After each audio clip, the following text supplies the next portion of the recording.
Bonjour, comment ça va et comment va la santé?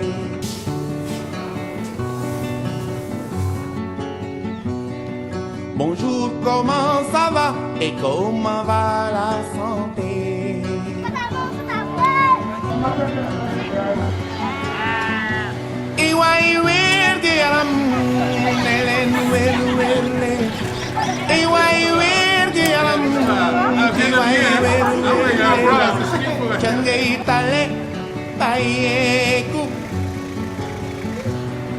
Bonjour, comment ça va et comment va la santé?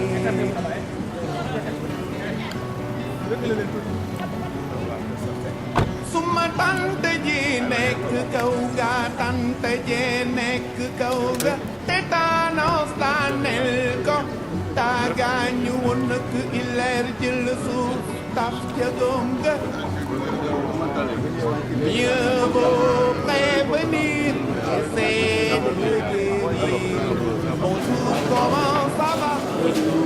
Cette charge de tous les différents dossiers. C'est vraiment l'espace des investigateurs. De Gambie et les gens de l'université pour les professeurs. Maintenant, on utilise le cloud pour travailler notre données. Maintenant, sur ce site ici, quand on a une clinique, nous on est chargé de développer l'application. Vous avez une base de données. On a plusieurs bases de données. Le président paludisme au niveau de l'application de ressources. Et donc on fait des prélèvements de sang, de gouttes de peste. en faisant des prises de sang. Oui, au niveau du doigt. Donc c'est une goutte de sang qu'on prend. Et qu'est-ce que vous faites avec le salmodium? Franchement, le salon, c'est le salmodium participant. Et on l'appelle l'anophèle de Gambie. Nous, on l'appelait comme ça. Nous sommes tous infectés depuis qu'on était petits. Qui est là, donc ils surveillent les moustiques. C'était ça le Ils font chaque 2 mois, ils font des captures de moustiques au niveau de la zone. Moi, je suis né à 20 km, donc je sais. Je suis à la dernière nappe qui vont jusqu'à Ferme. Les dernières nappes. Et les zones où il y a encore de l'humidité, on avait ça. Voilà. Et on vivait dedans. Fort heureusement maintenant, ça a diminué, on ne peut pas dire. Voilà, donc le sauce est maintenant pratiquement une Ce qui fait que tu as même des difficultés pour travailler sur le paludisme. Voilà. Il n'y a plus de cas. Il n'y a plus de cas. Vous allez vers la disparition. C'est ce qu'on veut. On le fait ici. Donc l'azochimie, la biochimie, même la biochimie complète et l'hématologie complète sont faites ici. Vous voyez ici les équipements que nous avons ici. Nous avons donc des financements, soit de l'Union européenne, soit de la Fondation Gates. Nous avons fait vraiment de mettre le matériel. Ça, c'est vraiment la salle d'hématologie immuno. Cet après-midi nous permet de faire au moins une trentaine ou une quarantaine de paramètres de biologie. Donc toutes les analyses que les gens font à Dakar, donc nous les faisons ici sur place. Nanga def mangi fi rek et comment va la santé?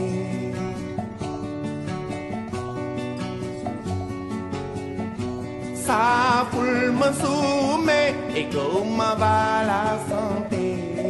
Bonjour, bonjour, bonjour, bonjour, bonjour, bonjour, bonjour, bonjour, bonjour, bonjour. Nous avons des sociologues, nous avons des linguistes, et tous ces gens, on peut former des équipes pluridisciplinaires qu'on appelle nous des groupes de compétences pour répondre à toutes les questions.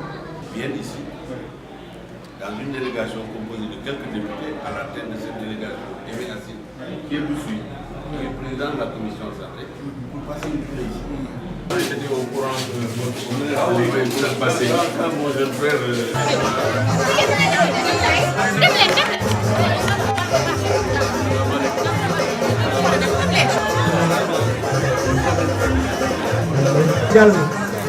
Le président de l'Assemblée nationale du Sénégal, M. Moustapha Niasse.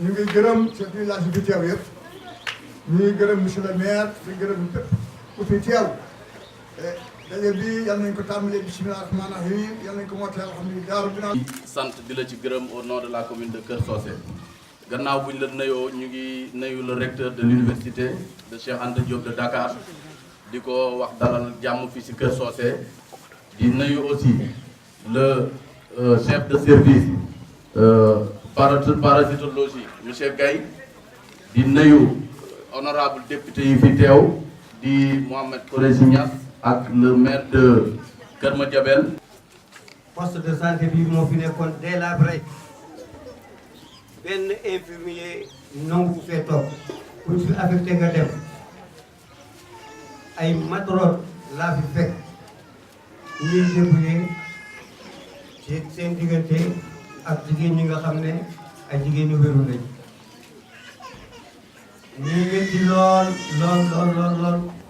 te métti moo aussi ba taxoon na bépp réunion boo xam ne réunion étatique la mbaa réunion médecin mbaa leneen dama ko doon jooytu te jaar ci moom loo ko ne am naa village boo xam ne day boo fa demee samp fa man danaa ci kontaan muy Kër Socé maa ngi leen di ñëw nag damaa bëgg ñu jàpp ci même bu fekkee ni sax amul benn njëriñ ne leen wóor ne plan bii ma gis ak compartiment yi ma gis bu ñu ko tabaxee Kër Socé bu ci deful dara yi investissement bi ci biir Kër Socé jàppale nañu ndax poste de santé bi li ma ko ci ba ci jàmbat agent bi yi fi indi woon ñoo mujj doon les acteurs.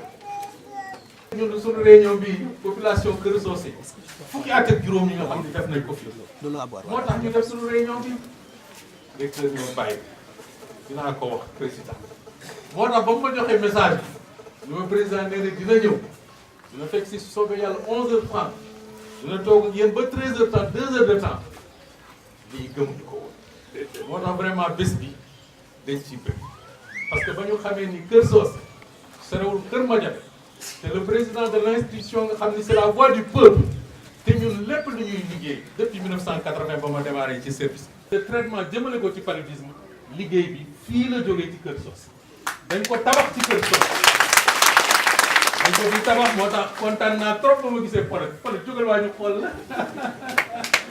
Paulette Suzanne Ndiaye moom mooy médecin du district de Dar chef prix boobu monsieur Ali Ndiaye ak Gorgui Ndiaye chef de village ña nga fa woon parce que j'ai tenu que les premiers invités nga xam ni daañu fekkee président di ma jox ñu ma tamal médaille grand prix ñoom fekkee ko parce que liggéey boobu yëpp fii la jógee kon président de la république remercier nañ leen reconnaître nañ seen ci biir gëstu boobu ci la ñuy avancé jóge nekk assistant ba nekk professeur comme ni ko professeur Gaye nekk loolu mooy was wi njëkk ci lépp lu université di toog professeur Gaye wane na ko ci lu leer beneen pàcc boo jël ca faculté bi it noonu lañ mel kon boobu ñu ngi leen di sant bu baax yéen waa Kër Socé yi ñu dalal.